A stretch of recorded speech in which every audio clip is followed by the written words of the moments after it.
Hey guys, welcome back to the channel. Today we'll be talking about Kevin O'Leary's crypto portfolio and how Hedera could be at the center of DeFi and NFT protocols around the world. So in a fairly recent interview conducted by Cointelegraph, Kevin O'Leary appeared on the show and he gave indications in regards to his crypto portfolio. And he mentioned as to how crypto could be a better means of investment compared to legacy software applications. And he detailed the number of limitations crypto could overcome. So what is your current investment thesis on crypto? If you had to broadly describe what is your investment thesis on the crypto industry right now? I look at crypto not as coins or tokens. I look at it all as software. It's productivity software. The projects that are going to last and be here, a decade away from now are ones that actually solve problems. So let's give an example. I'm an investor in Polygon. Why? Because I had a chance. I'm a very fortunate guy. I'm able to call up the leaders of these projects and these teams, and they return my call, and I asked to meet them anywhere in the world. In this case, we met in Dubai with the Polygon team.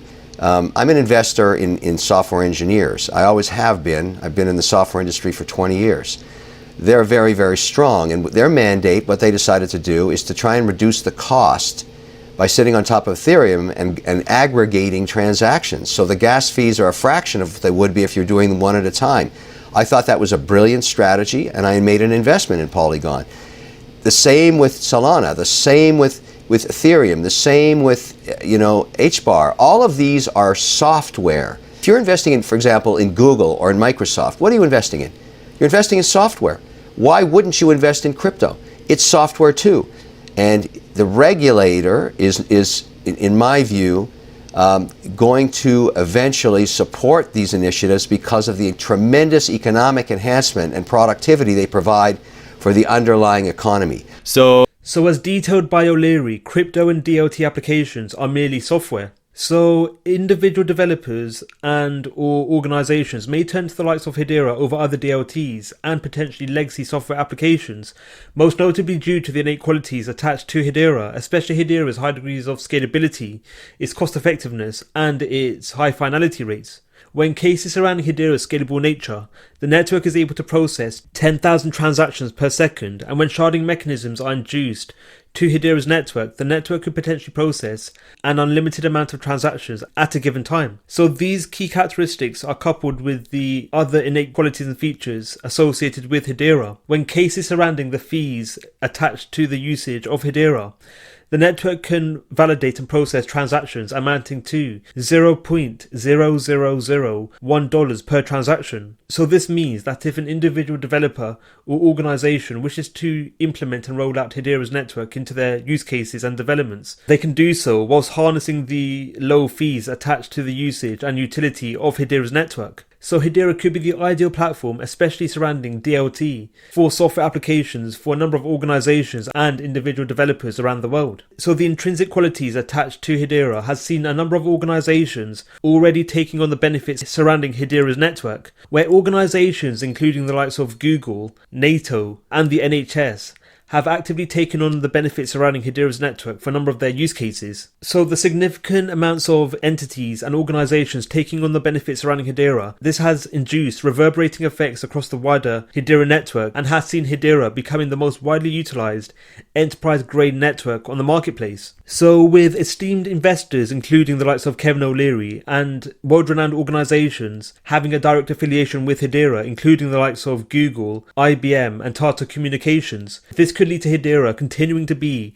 the most widely utilized enterprise-grade network on the marketplace and may attract more investors or even more organizations to take on the benefits surrounding Hedera, especially surrounding software applications. So as detailed by O'Leary, the rolling out of regulation could play a key role in determining who the overarching winner is across the DLT sphere. So a number of nations around the world are set to roll out regulatory frameworks, especially surrounding crypto and DLT in the near future. So Hedera's network is actually one of the most regulatory compliant networks on the marketplace, where the organization's network complies with a number of frameworks put in place by a number of organizations and governmental bodies around the world, where Hedera's network complies with KYC and GDPR. So with Hedera's highly regulated nature, Hedera could be one of few projects which survive regulatory frameworks put in place by governmental bodies around the world. And again, this could be extremely exciting and bullish for the overarching Hedera network, and may be indicative of Hedera being the go-to platform for investors and for more organizations. So in another interview conducted by Kitco News, again featuring Kevin O'Leary, he was asked details in regards to the best investment opportunities, especially surrounding NFTs and DeFi protocols and Web3 infrastructure. So in response to this question, O'Leary detailed how Immutable Holdings could be at the center of a number of NFT and DeFi protocols for years to come, and could be an attractive investment opportunity for individuals. Kevin, what are you identifying as the biggest opportunity in crypto and DeFi at the moment then? Well, I own all of the positions that Roy's talking about on an index basis. And I index up to 5% weighting maximum across 20% hold, which is a standard indexing practice for sovereign wealth funds. That's just, milk bone strategy.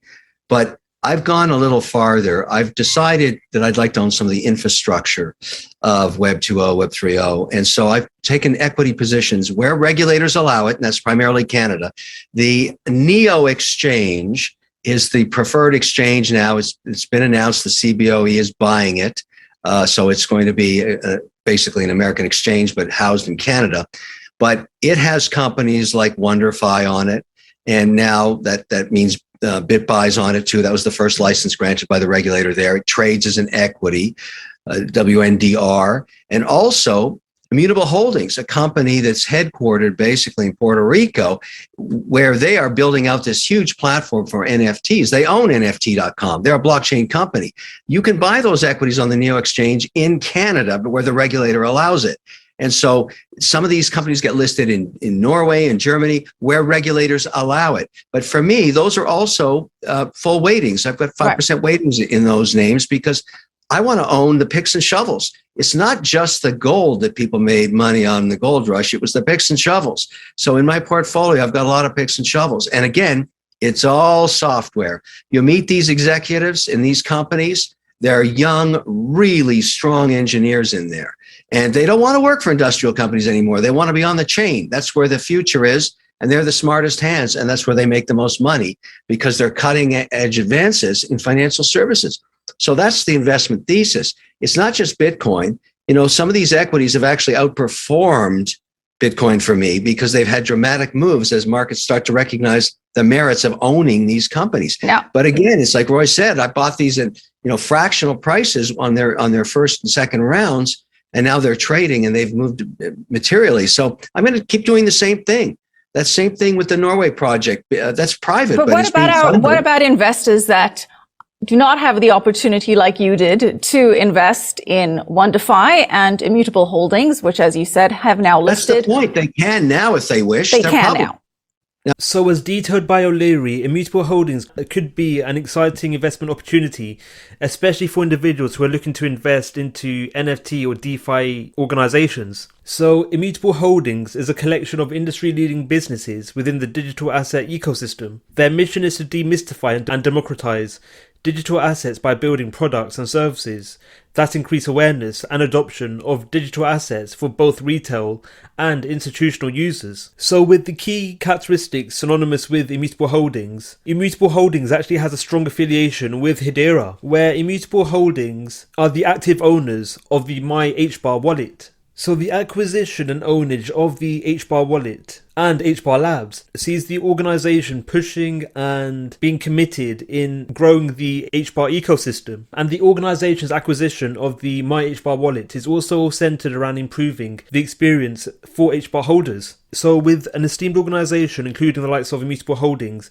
being backed by Kevin O'Leary, and with the organization's strong affiliation with HBAR and Hedera itself, this factor could be extremely exciting for not only Immutable Holding investors, but for the overarching Hedera ecosystem. As the direct affiliation Immutable Holdings has with Hedera will mean that the Hedera network could see synonymous increases to its overall growth and utility. So with a number of projects actively basing themselves on Hedera, be it legacy organizations, including, as mentioned, Google, NATO, and the NHS, coupled with Hedera's network being used for more DeFi initiatives, including by the likes of Immutable Holdings, this could lead to Hedera becoming a more multifaceted organization and network, which could be extremely bullish and exciting for HBAR token holders, as increases in the overall utility surrounding Hedera will mean that there will be increases in the level of HBAR demand to actively verify actions which occur on the network. So increases in the demand for HBAR in this sense may lead to sizable increases to the price of HBAR, especially over the long run, and this will be extremely exciting and bullish for HBAR token holders. So with Kevin O'Leary detailing the benefits crypto and DLT could have, most notably Hedera, on a number of industries around the world, and how Hedera is merely software which could be implemented and rolled out into the frameworks of a number of organizations, coupled with an esteemed organization including the likes of Immutable Holding actively using Hedera for a number of use cases, this could be extremely exciting for Hedera and may lead to Hedera becoming the overarching winner within the DLT sphere, especially over the long run. What are your thoughts on Hedera? Are you bullish on Kevin O'Leary's